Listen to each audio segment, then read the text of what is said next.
पद पे नहीं बैठे। अभी ये अरविंद केजरीवाल के खिलाफ भी करेंगे।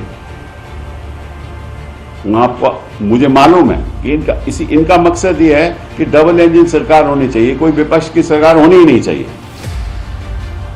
डबल इंजन सरकार का तो मतलब यही है ना कि हमारी सरकार दिल्ली में भी और भाजपा की सरकार वहां भी। ये इनका मकसद है।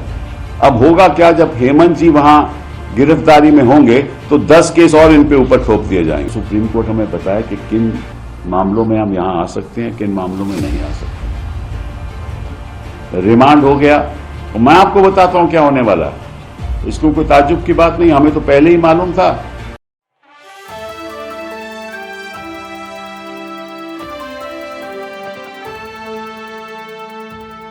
शाहीन अब्दुल्ला, मैं ऐसे आपको सैकड़ों उदाहरण दे सकता हूं। मैं समझता हूं कि हिंदुस्तान के इतिहास में शायद ही ऐसा कोई मौका हुआ हो जब एक सिटिंग मुख्यमंत्री की गिरफ्तारी हुई हो। शायद ही हिंदुस्तान के इतिहास में ऐसा हुआ, और वो मामला भी 32 के लायक नहीं। हां, इतना जरूर होता अगर सुप्रीम कोर्ट हमें कहती कि आप अपना केस हमारे सामने रखिए, और केस सुनने के बाद सुप्रीम कोर्ट कह सकती थी कि इस मामले में हम इंटरफियर नहीं करना चाहते, आप हाई कोर्ट जाइए।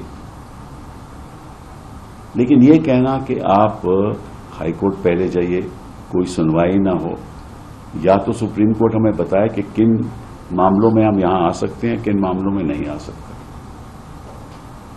तो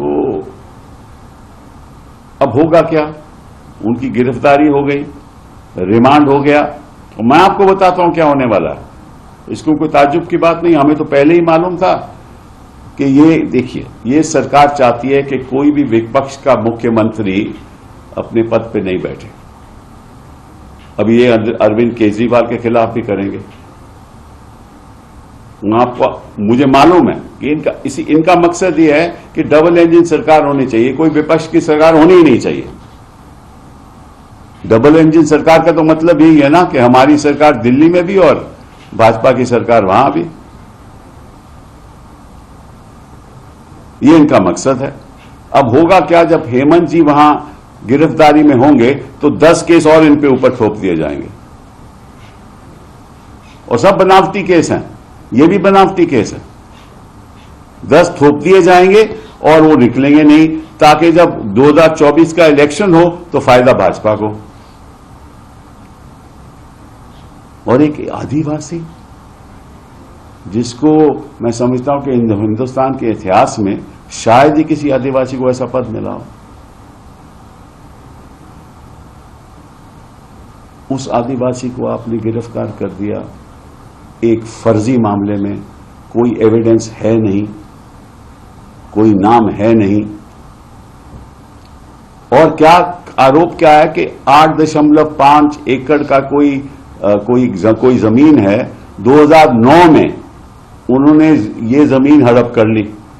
उस जमीन में इनका नामो निशान नहीं है, रेवेन्यू रिकॉर्ड में इनका नामो निशान नहीं है, वो किसी और के कब्जे में है।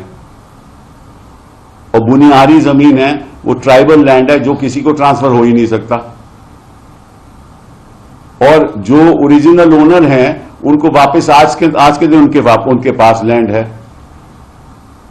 और इन्होंने, हेमंत जी ने ये बताया, ईडी को बता चुके हैं कि 2007 के बाद मैंने कोई एक प्रॉपर्टी खरीदी नहीं, कोई संपत्ति ली नहीं। 2007 के बाद मेरे पास कोई संपत्ति है ही नहीं जो मैंने खरीदा हो, कुछ लैंड खरीदा हो, घर खरीदा हो 2007 के बाद।